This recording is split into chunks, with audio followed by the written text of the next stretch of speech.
Well, good evening once again, and welcome to the Monday Review Show. It's 8 o'clock on Monday night, and at this time we go live discussing all things refereeing and all issues refereeing. If you'd like to make a comment or get involved in the conversation, please do so. The bottom right-hand side of your screen, there's a little place there where you can make comments or you can ask questions of either Keith or myself.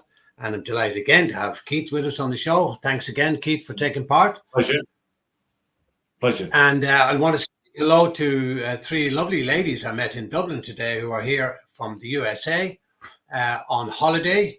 And they're staying in Dublin for a week. And thanks for having the chat with me today, girls. You said you'd tune in, so I hope you have. And I hope you'll enjoy the program.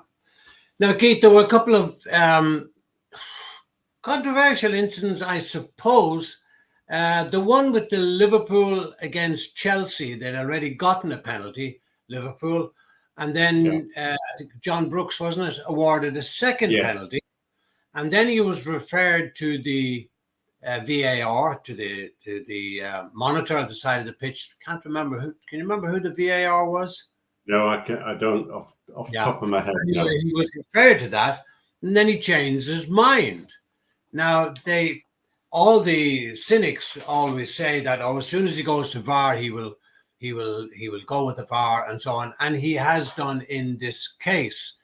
Now, as far as I was concerned, when I saw it immediately, I said, definite penalty. The keeper took out, who was it?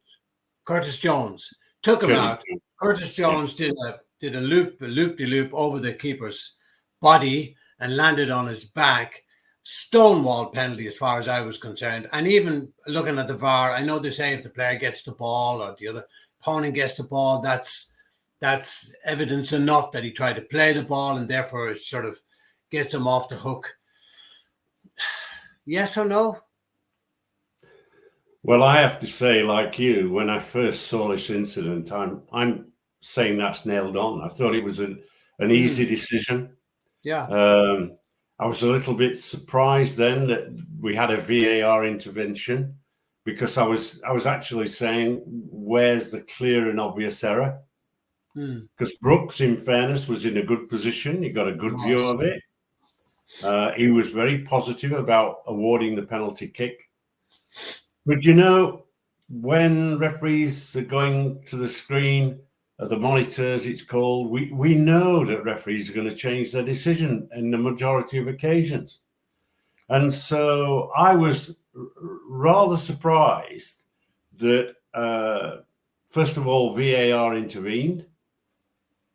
And then the referee going to the monitor, looking at it and changing his mind. Because that view that we had was a foul. Now, they say that he changed his mind on the basis that the goalkeeper got the ball first. Well, I just, if a goalkeeper makes a careless challenge, he can't use the ball as an excuse. And this is the old scenario that we're getting into here, in terms of saying, well, he got the ball first, so it's got to be a penalty kick, or it's not penalty kick because he got the ball first. And therefore, I think this whole question of interpretation is worrying. That change of emphasis. Was the goalkeeper careless in going for the ball? Answer, yes. Did VAR give a better angle, a better view? Well, it certainly gave a view to John Brooks, and he changed his mind.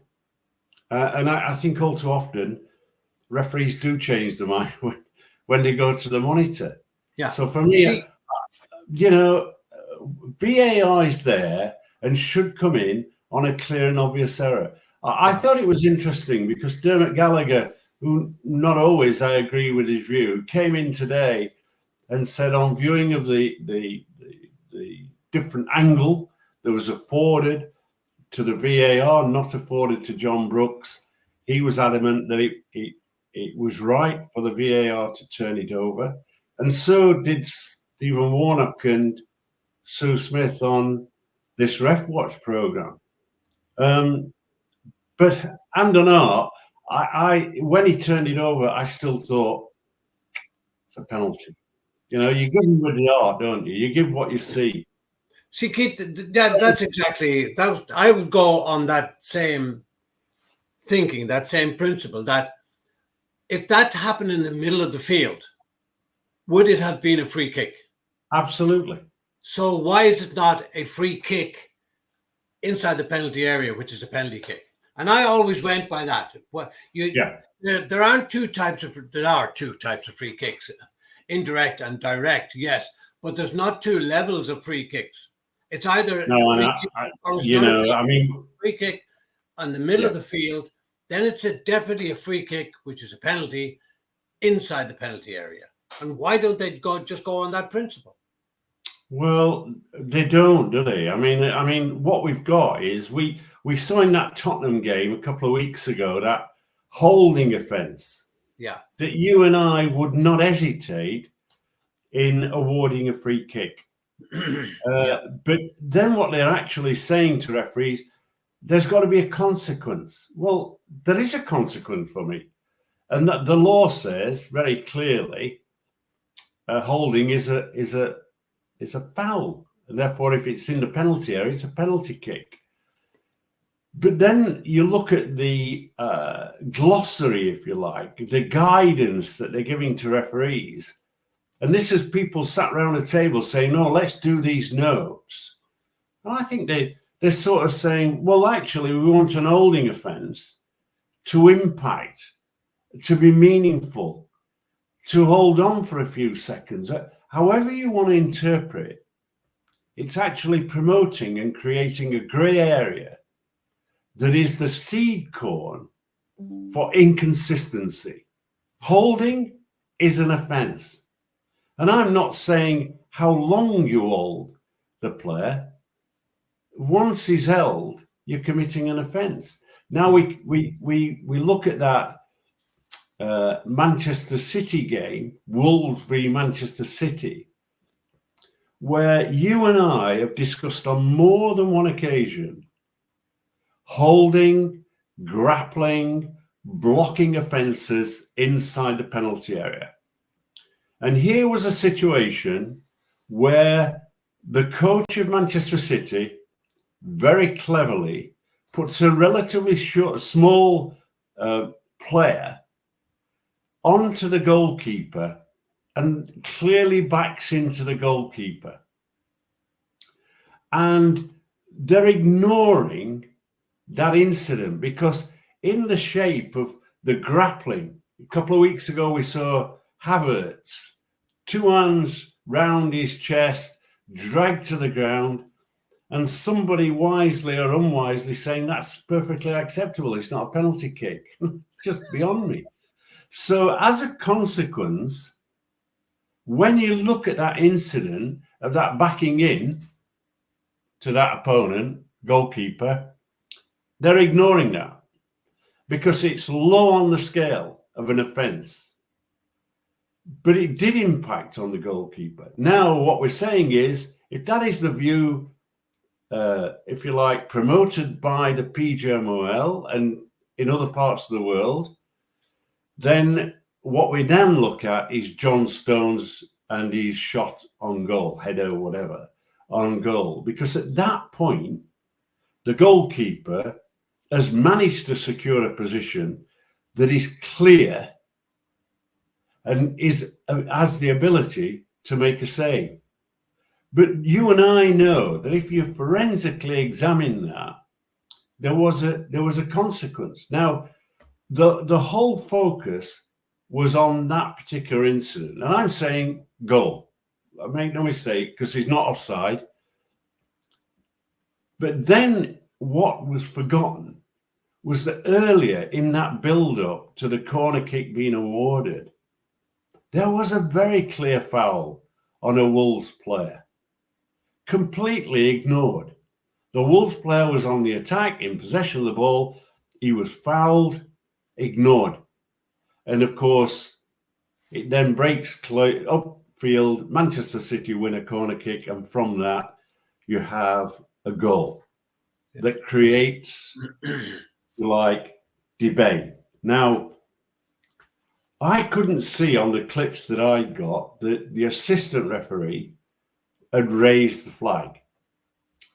Neither could I see a very clear disallowing of the goal by the referee, Chris Kavanagh.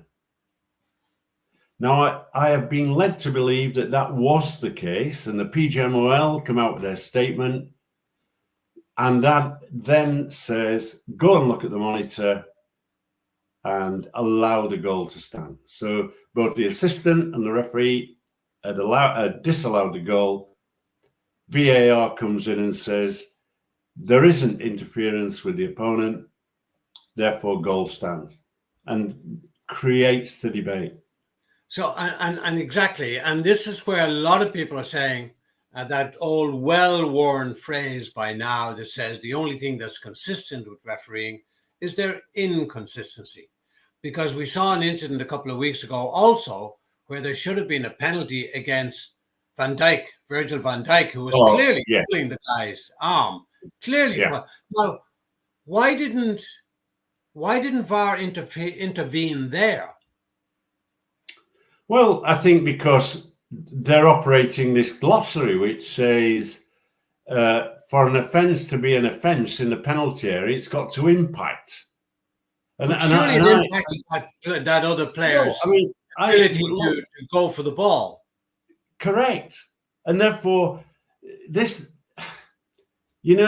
as a former boss of the PGMOL, the one thing and the complication that exists in law and law interpretation is that you set the bar, you set the platform and the direction.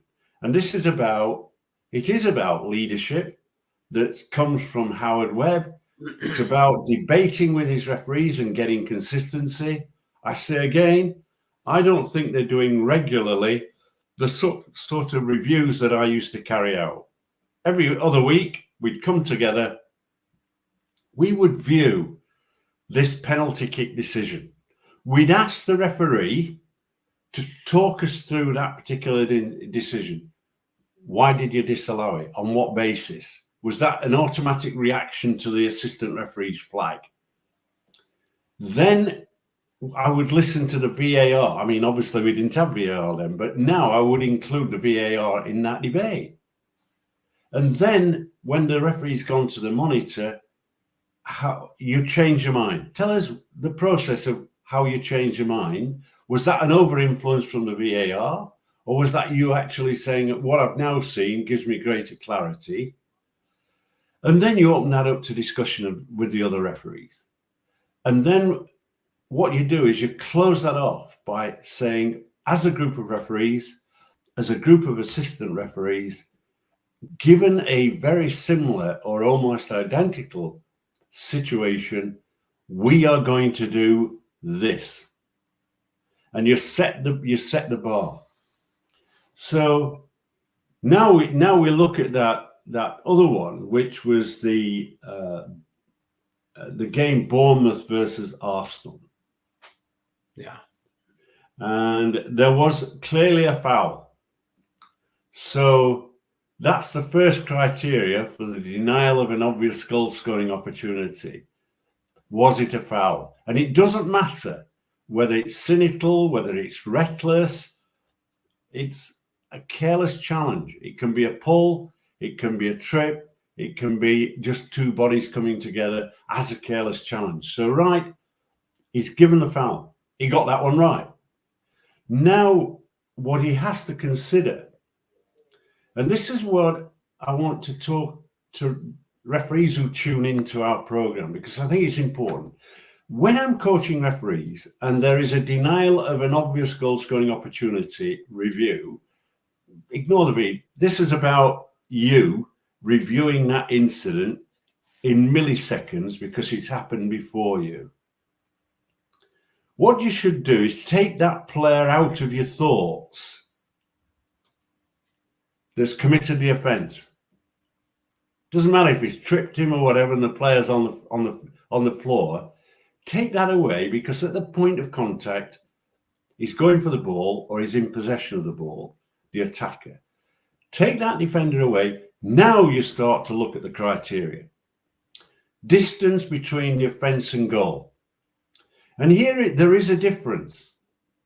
If you're at grassroots level, I'm not being disrespectful here. The playing surface, it might be difficult, it might be muddy. The skill set of the player is certainly less than a Premier League player. So now you considered that distance between the offence and the goal in this scenario at the professional level, he's still going to run with the ball and get his shot away. That's all he has to do. So that's fulfilled the second criteria. Now you look at the direction of play. The ball came in from the right. It was going slightly diagonal, but a player can actually change direction. And therefore, my view was he got a good chance of maintaining control of the ball and getting that shot away. So he fulfilled that second one. General direction of play, funnel in towards the goalposts. Now you've got the likelihood of him keeping or gaining control. Well, we've already said on 2 that he's got a shot away. So now what he's got to do is he's got to look at the defenders.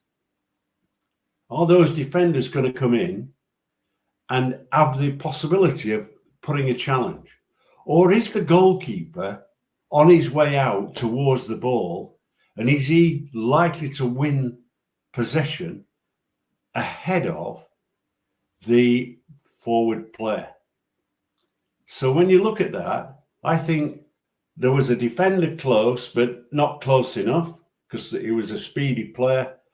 The goalkeeper was backing off. He was actually backing to go between the goalposts, not coming through. So when you look at that decision, you've 2 things. You look at it from a VAR perspective, you're saying, is that a clear and obvious error? Because, there's a lot of subjectivity around it. So was it right, first of all, for the VAR to come in? If he hadn't to come in, I don't think anybody would have argued, because you would have made your mind up distance and all those scenarios.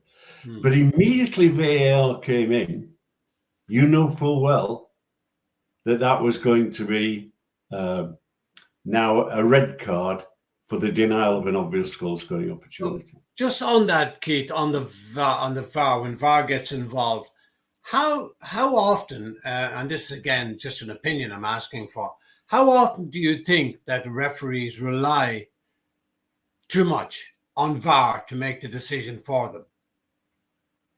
Because at the end of the day, they are still the boss, according to Law 5. Well, with all the other assistants and assistants that they have, the referee makes the final decision, including with VAR. He still makes the final decision. Do you think they lean too much on VAR as a way to get them out of a hole? Yeah, I think that I think immediately VAR comes in, I think the referee's immediately saying, I've got it wrong. On the basis that the VAR's come in on what should be a clear and obvious error. So he's already up here, and you're the mind guy, not me. You're the expert in psychology. But I think that the referee is automatically saying, I've got it wrong. And I think that influences what he sees and what he looks for. Because I think as he's walking to the screen, up here, he's saying, I'm wrong. I look at the screen, and it doesn't often, they don't interrogate as much as they should do, because they're under a time pressure. Yeah. And it's their mate in the room. So for me, look, I listened to Mark Halsey today talking about almost saying, look, if VAR hadn't come in, he'd have supported Rob Jones' decision. And I think I would. But as soon as VAR comes in and you look at the scenario, then it's almost like an open and shut door. Yeah. Yeah. And VAR is fulfilled. Yeah. So I often think that that they rely far too much. They're using VAR as a crutch. Well, they are. Out of a hole instead of making the decision and sticking to it. On the penalty issue, was it a clear and obvious error? The second Liverpool penalty? I'm not sure. He saw it. He was standing not 15 yards from the incident, looking at it. So where does he think? You know, are you talking now about a fingernail or a toenail touching the ball, and that they can do anything they like with their other foot? They can kick the legs off the guy, but so long as the one foot gets the ball, does that justify the actions that they're taking? I'm quite clear, because I can remember years ago having a discussion with 3 or 4 members of the IFAB. You cannot, in a challenge, you cannot use the ball as an excuse. You can still win the ball and commit a foul challenge. Yeah. How often? That's exactly what I'm saying in this instance. Yeah, also. exactly. So, you know, this I think is VAR saying, well, I've got to call it. I'll let the other guy have a look. And I think we've got to get into a situation where referees who are going to review the monitor make the decision. Yeah.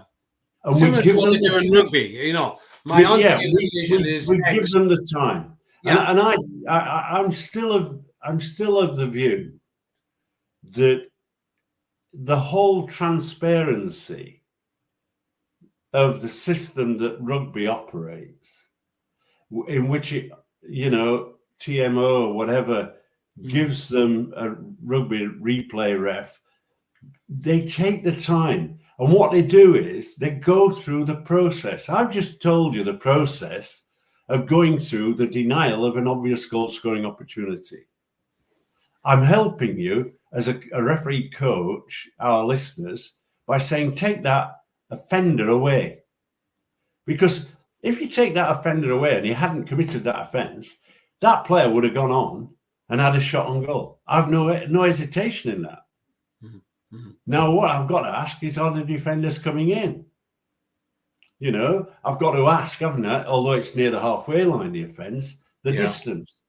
And so these are judgments that you would expect the man on the field of play, right, to make the call. And I think we need, you know, I mean, VAR has been extremely busy this weekend. I don't think we should be manipulating statements to justify the decision. I think what we should be saying, did we come to the right outcome with the right process? Because if the process is right, and that is a standard approach, then the next time it happens, you'll go through the same process. And when you go through something and you do it 10,000 times, you get better. Of course. And therefore, I think, you know, the psychology of influence and affecting the confidence of the referee because he's got a monkey on his shoulder is the worry. Because VAR has no doubt affected the confidence of referees, and it becomes like a committee decision when we get back to that penalty kick decision. You know, I never hesitated, and I bet you didn't. I saw Stonewall penalty. It was straight from the heart. Yeah, I'm giving it. Yeah, and we, you know, over years of refereeing, that process speeds up. Yeah, and you get quicker at it and better at it and more accurate.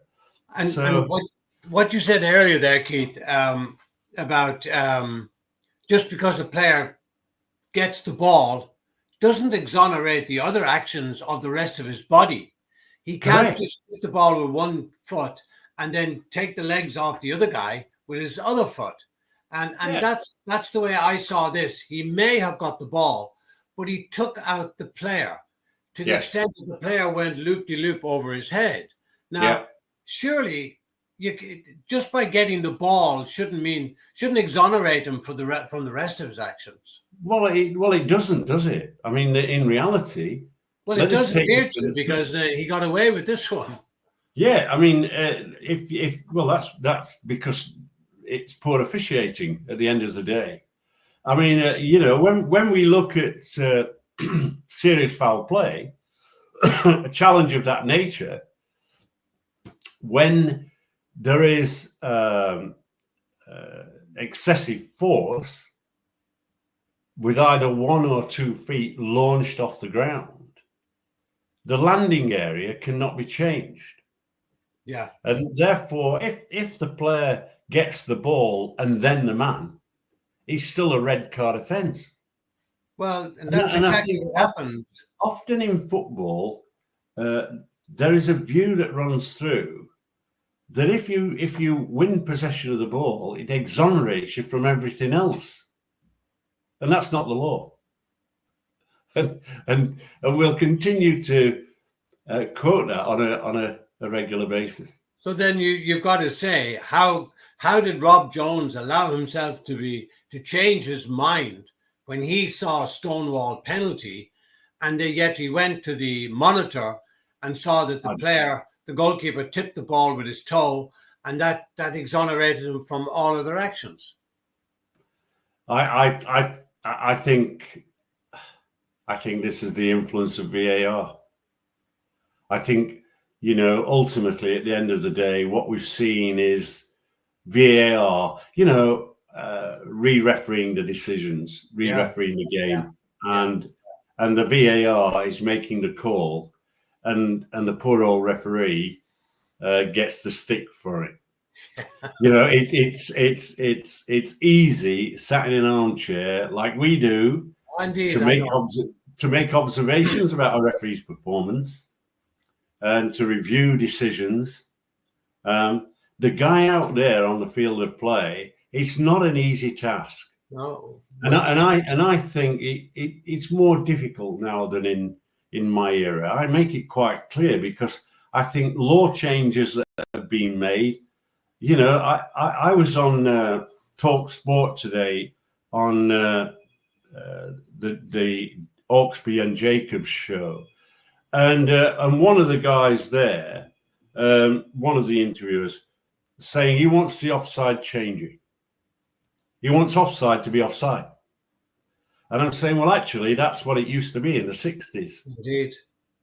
And then the old argument then was too many goals were getting ruled out because a player on the right wing was getting called off when the ball was going down the middle. And when you actually look at, I go back to what I said last week, and that is when you actually look at the nuances of law and the grassroots referee coming through. And by the way, I have seen some really good performances. I was at Rossington versus Penistone Church on Saturday. I didn't get the opportunity to go and thank the referee because I thought the referee had a terrific match. And there are some really good referees coming through, capable of making big decisions. Handball, denied a goal, and a dismissal. And he had the courage to do that. And I think, you go and go, well, okay, it's the home team that a player is being sent off, but his judgment was really good. Now, I think that when we get into this area of VAR, we're in our 6th year, and I think the game is still not satisfied. And what it's done, I think it's created more controversy, not less. Yeah. I remember a great referee here in Ireland since passed away, and it was on offside. the old way, he said, well, you remember you had to be closer to the goal than the second last defender. And he used to say that if he's nearly onside, he's definitely offside. So yeah. I mean, you know, I mean, I can remember with no assistant referees.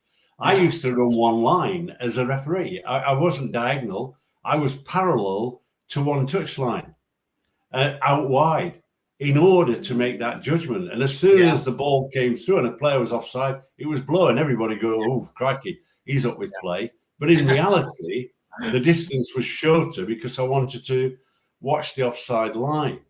But now I watch, you know, assistant referees at grassroots level delaying the flag because that's how they've been instructed.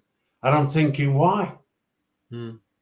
Because you're the man that's making the call. There's no VAR. So just, you know, don't risk the goalkeeper being injured. Just raise the flag. But this is the influence, isn't it? Yeah, the professional game has yeah. on, if you like, how it cascades down. And so grassroots referees think we've got to do the same. Well, it's a different game. Keith, we've run out of time. Thanks very much again for joining us. And thank you all out there for listening in. We'll do it all again next week. Please God, Keith. Thank you very much. And to you out there, thank you and good night. Good night.